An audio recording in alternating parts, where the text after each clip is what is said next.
राधे राधे प्रिय भक्तगुरु। ओम नमः शिवाय। जय माँ पार्वती।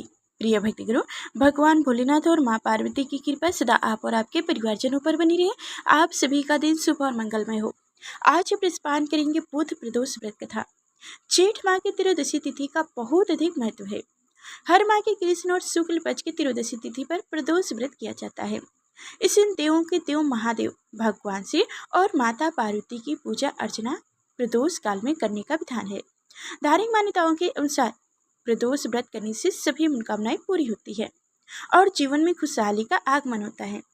प्रदोष व्रत के कुछ नियम भी होते हैं, जैसे इस दिन भगवान शिव को फूल कर भी सिंदूर, हल्दी, तुलसी, केतकी का फूल और नारियल का पानी नहीं चढ़ाना चाहिए।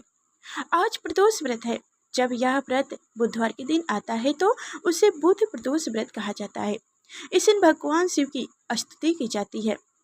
एक साल में कुल 24 प्रदोष व्रत पड़ते हैं। 7 वारों के लिए 7 व्रत हैं। मान्यता अनुसार इनका फल वार के अनुसार बदल जाता है।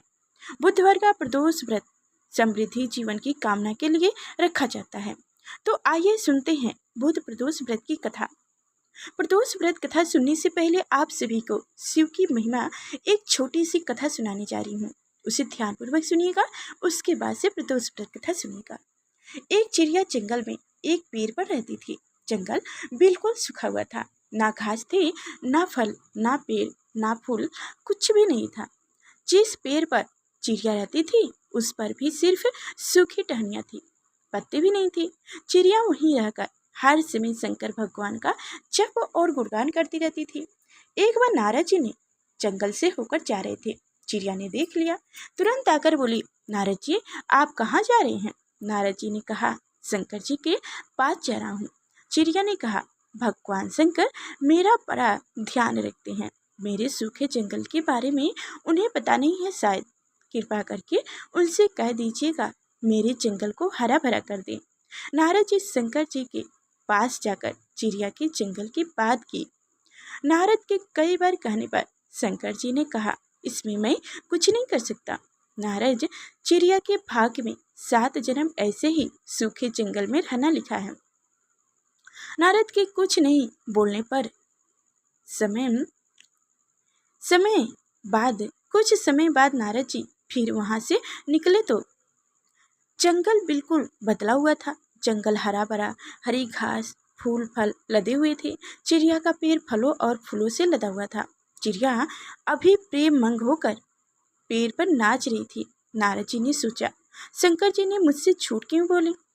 नारद जी ने शंकर जी से पूछने के लिए शंकर जी के पास चले गए और जंगल के हरे भरे तथा चिड़िया के बारे में पूछा तो शंकर जी ने कहा कि मैंने चिड़िया को कभी कुछ नहीं दिया, फिर भी मेरा गुणगान करती रहती है। उसे की विश्वास, भक्ति और प्रेम की वजह से मुझे 7 जन्म का दुख काट कर सब कुछ चिड़िया को देना पड़ा। ऐसे दयालु हैं मेरे भोलेनाथ। ओम नमः शिवाय। जय भोलेनाथ। तो आप सुनिएगा बुध प्रदोष व्रत कथा। बुध प्रदोष व्रत की कथा के अनुसार एक पुरुष का नया विवाह हुआ था। विवाह के 2 दिन के बाद उसकी पत्नी मायके चली गई। कुछ दिनों के बाद वह पुरुष पत्नी को लेने उनके यहाँ गए। बुधवार को जब वह पत्नी के साथ लौटने लगे तो ससुराल पक्ष ने उसे रोकने का प्रयत्न किया कि विदाई के लिए बुधवार शुभ दिन नहीं होता, लेकिन वह नहीं माना और पत्नी के साथ बैलगाड़ी में चल पड़ा।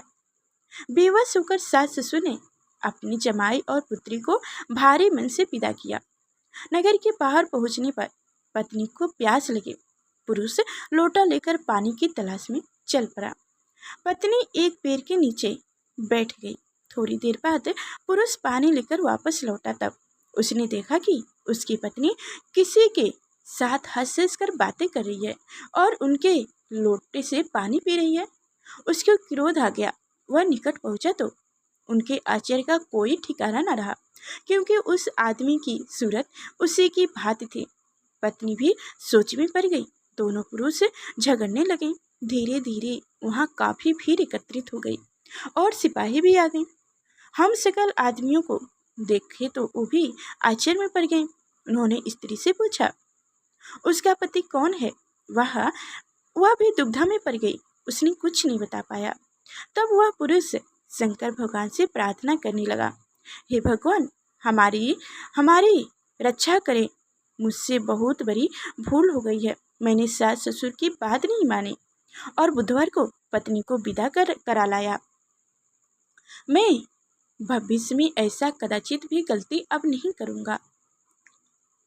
हे भगवान भोलेनाथ, आप मेरी रक्षा कीजिए। भगवान भोलेनाथ अपनी महिमा दिखाई। जैसे ही उनकी प्रार्थना पूरी हुई, दूसरा पुरुष अंतर्ध्यान हो गया। पत्नी पति सकुशल अपने घर पहुंच गए। उस दिन के बाद से पति पत्नी नियमित पूर्वक बुध त्रयोदशी प्रदोष का व्रत रखने लगे। अंत बुध त्रयोदशी व्रत हर मानुष को करना चाहिए। प्रेम से बोलो भगवान भोलेनाथ की जय हो, माँ पार्वती की जय हो। तो अब आप सभी लोग प्रथम पूजनीय भगवान गणेश की कथा सुनिए, क्योंकि बुधवार का दिन भगवान गणेश को भी समर्पित है। इसी तरह से आप लोग प्रदोष व्रत कथा भी सुने और बुधवार व्रत कथा भी सुन लीजिए। एक भाई बहन थे। भाई बहन का नियम था कि भाई का मुंह देखकर ही खाना खाती थी। रोज उठती, काम करती, भाई का मुंह देखने जाती। रास्ते में खंजरे का पेड़ के नीचे विनायक जी की मूर्ति थी। तुलसी माता हरी भरी थी। पथवारी माता दूध दही में हिलोरे ले रही थी। ऊपर सूरज भगवान तप रहे थे। वो भाई का मुंह देखने जाती और कहती, भगवान मेरे को अमर सुहाग देना और अमर पीहर वास देना। ऐसा कहती और आगे जाती। रास्ते में कांटों की झाड़ियाँ थी, जिससे बहन के पैर में कांटे चुभते। घर गई, भाई का मुंह देख बैठ गई। भौजाई ने पूछा, बताइए बहन, पैर में क्या हुआ है? तो बहन बोली, रास्ते में कांटा चुभ गया। ऐसा कहकर बहन वापस अपने घर आ गई। भाई ने पूछा, बहन गई क्या? तो उसकी पत्नी ने कहा, हाँ ननद तो गई, उनके पैर में कांटे चुभ गए हैं। भाई ने सोचा, मेरी बहन आती है तब उनके कांटे चुभते हैं, इसलिए भाई ने अपने घर से बाहर के घर तक का रास्ता साफ कर दिया। गणेश जी भगवान, पथवारी माता, तुलसी माता को साफ कर दिया, जिससे भगवान रुष्ट हो गए और उसे वहीं सोता रख दिए। पत्नी रोने लगी। लोकचार करने लगे, जाने लगे उसे। तो पत्नी बोली, रुक जाओ, अभी मेरी ननद अपने भाई का मुंह देखने आएगी। उनके नियम है, अपने भाई का मुंह देखे बिना खाना नहीं खाती है। कुछ लोग बोले, आज तो मुंह देख लेगी, कल क्या होगा? एक बुजुर्ग व्यक्ति बोला, थोड़ी देर और ठहर जाओ। बहन रोज की तरह भाई का मुंह देखने निकले। तब रास्ता साफ किया हुआ देखा तो वापस खजूरे की डाली लगाई। 7 पथवारी लोके पथवारी माता बैठाई। तुलसी माता का पेड़ लगाया। गणेश जी भगवान की मूर्ति स्थापित कर सूर्य भगवान को साझी मन सबके पांव पकड़कर बोली, भगवान अमर सुहाग देना, अमर पीहर वास देना। इतना कहकर वो आगे चल गई।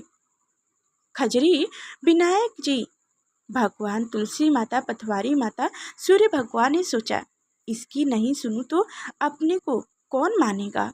भगवान ने उसे आवाज दी, बेटी वापस आकर खजरी की 7 पत्ते ले जाओ। तेरे भाई के कच्चे दूध में घोर कर छींटे दे देना, वह उठकर बैठ जाएगा। बहन ने पीछे मुड़कर देखा, वहाँ कोई नहीं था, पर उसने सोचा, सुना जैसा कर लेती हूँ, जैसे सुने हैं वैसे ही कर लेती हूँ।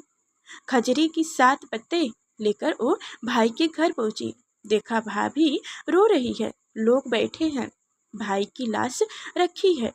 वो घर में गई, खजरी की पत्ते को कच्चे दूध में घोर कर भाई के छींटा लगाया। भाई उठकर बैठ गया और बहन ने बोला, बहुत ही गहरी नींद आ गई है। बहन बोली, ऐसे नींद दुश्मन को भी ना दे भगवान गणेश। जय भगवान गणेश।